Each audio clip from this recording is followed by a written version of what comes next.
సత్తెనపల్లి పర్యటనలో జగన్ వాహనం ఢీకొని సింగియా మృతి చెందిన ఘటనపై పోలీసులు దర్యాప్తు ముమ్మరం చేశారు. ఈ క్రమంలో జగన్ కారు డ్రైవర్ను నల్లపాడు పోలీసులు అదుపులోకి తీసుకున్నారు. అతని నుంచి వివరాలు సేకరిస్తున్నారు.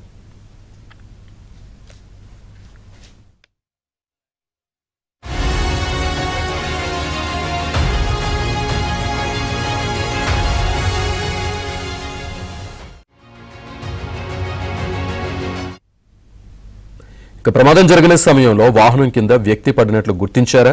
ఆ సమాచారాన్ని జగన్ కు తెలియజేశారా? ప్రమాదం జరిగిన వెంటనే వాహనం ఆపకుండా ఎందుకు వెళ్లిపోయారు? ఈ విషయాలపై జగన్ కార్ డ్రైవర్ నుంచి సమాచారాన్ని పోలీసులు తెలుసుకుంటున్నారు.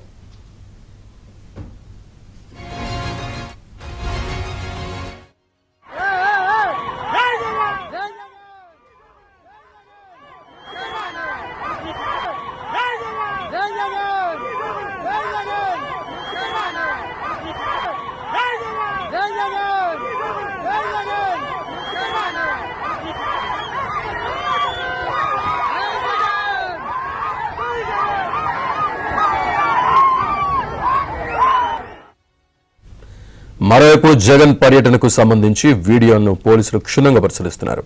ఆయన పర్యటనను ఎవరెవరు వీడియోలు తీశారనే దానిపై ఆరా తీస్తున్నారు. వారి నుంచి ఫుటేజ్ ని సేకరిస్తున్నారు.